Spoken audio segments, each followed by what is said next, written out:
I mean, it's a silly little thing, but where we grew up, my mama was a wonderful mama, but she wasn't a cityfied woman like. I mean, she was, but she didn't what she called floosie dressing, which is my aunts. You know, they were hairdressers and designers, you know, and stuff like that. And so they always wore nail polish and makeup and big curly hair and jewelry and always, you know, just impeccable. You know, Mama was, you know, got her little dress on with her little apron on. And, you know, she was Mama. That's my mom. Well, Aunt Doll gave me and Marcia, sister, just about 8, she was maybe 6, a little box. And in the box was makeup stuff, you know, nail polish, fingernail files. I can't remember what was all in there. We were young. I couldn't remember tell you what was there. But I do remember the nail polish was really pretty and bright and red. And I liked it. So one day I snuck into the bedroom, which all of us kids slept in one big room, you know. And my sister Marcia come in there, and she said, "What you doing?" I said, I think I'm gonna paint my nails." And she says, "Can I hold the bottle?" I said, "Okay." So we dug in there. I mean, we're just little kids. We were in there digging in the little bottles, and so I found the red one. I said, "I'm gonna paint my big toe." That's what I want to do. I mean, it was the biggest thing I could think of to paint. So it's my big toe. Isn't that funny how kids think?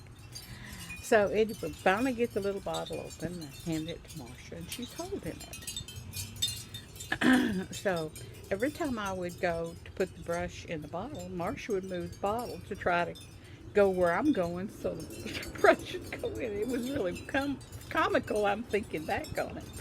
But every once in a while I'd be able to chase her down and get the little brush in there, and I was painting my toenail and everything. And I went back and I missed the bottle and hit her hand and got some paint, you know, nail polish on the side of her little tiny hand. I guess mine weren't very big either.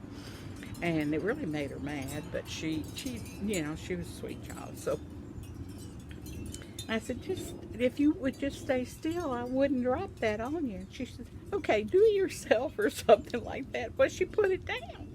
Well, it rolled out of that little bottle while I was trying to chase it around the bed, and it just nail polish all over the bed. Well, Marcia was gone. And I don't blame her. I'd have been gone too if I could had an escape route. But anyway, she was gone. And Mama walked in, and there I was, sat in the middle of that bed with those nail polish. And one half of a big toe painted. Oh, Mama told me, she says, "You can't be a floosie. I won't have a floosie in this house. You're too young. You can't do this." And she says all these names of these loose women and stuff, you know, which I didn't know really at the time what all that meant, but I knew she was mad about it, that I wouldn't be painting my nails anytime soon for no, no, no, no. But she did not spite me or anything. She really didn't get mad about the bedspread. The thing that really made her mad was the fact that I would want to dress like a floozy. That was really what made her mad. And anyway, it was a bad ending.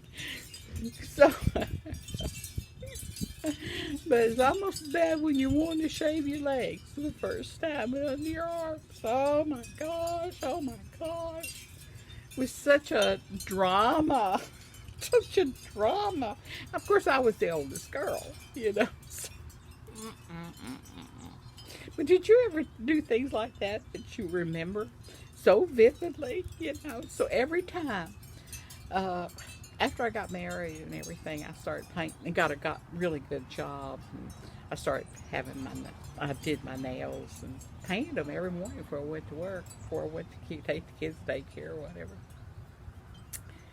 And but every time I put on any kind of nail polish, I think of my mama. I said, "Now, am I a floosie? Am I a floosie?" I don't feel like a floosie. According to what a floosie is, I guess. Anyway, that's my story today, and I'm sticking to it. And but anyway, I hope you have a great day. It's going to be overcast, and you can tell it's the 1st of September. And my tomatoes back here behind me are a little puny. I saw some blooms, but I don't think I'm going to have any more tomatoes. And Barbara's already been out, and Connor's down here. Let's see if you can see Connor this morning. Connor, you down here? How you doing? The plane's flying over, Connor. You about ready to go in the house, Connor? You think you want to go in the house?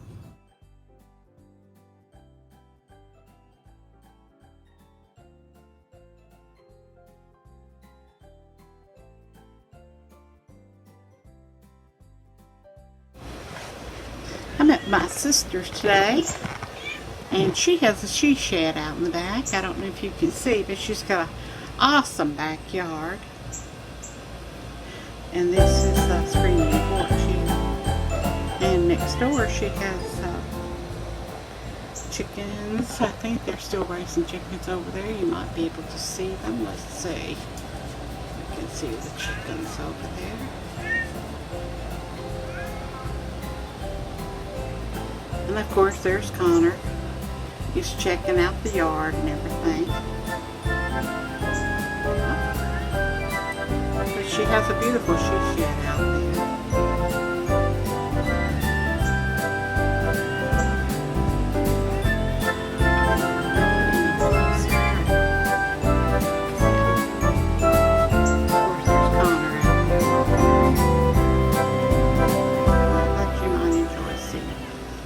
Bit of it. She should. I can't get out in the yard. Too many sticks. Coming down.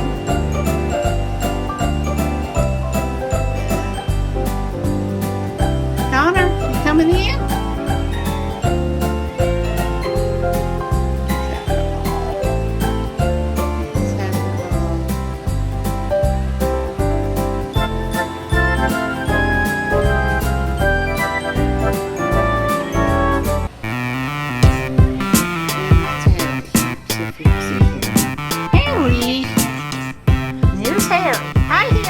Look here.